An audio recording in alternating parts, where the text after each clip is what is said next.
I have had a lot of foot problems. My high school track season ended with a stress fracture in my fourth metatarsal. Ankle twisting and Morton's neuroma took me out of college cross country.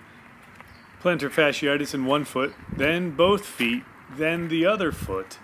Recurring Achilles tendonitis and a smashed fifth metatarsal while playing frisbee.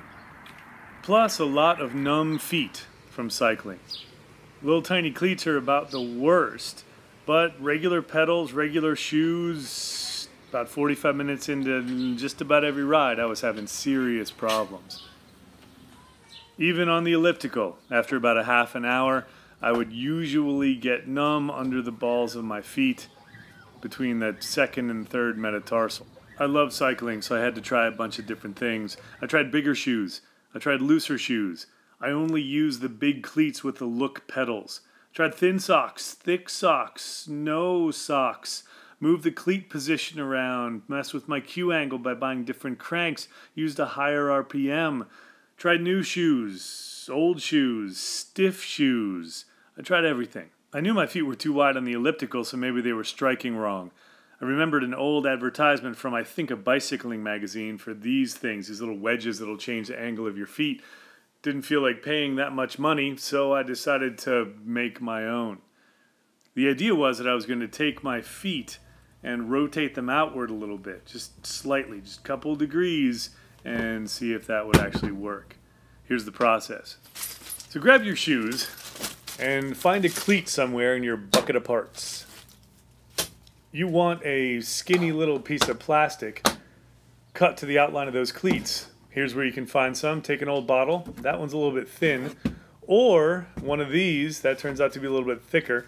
I think I ended up using a Tide bottle. Cut out the side of it, the flat portion, and get something like that.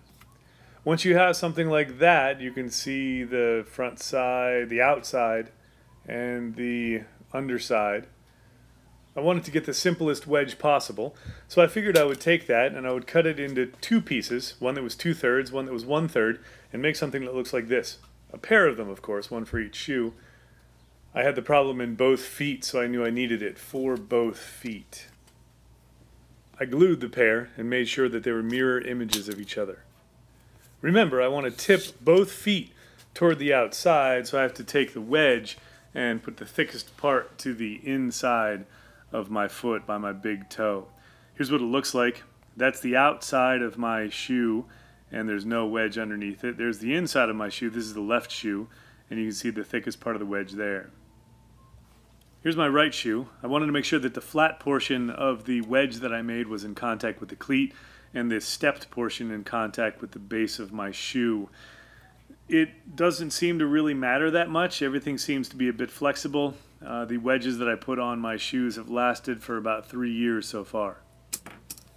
So, after trying many solutions, it turned out that the one big thing that really helped me a lot was a slight outward angle of my foot at that contact point. Might help you too. I hope it does.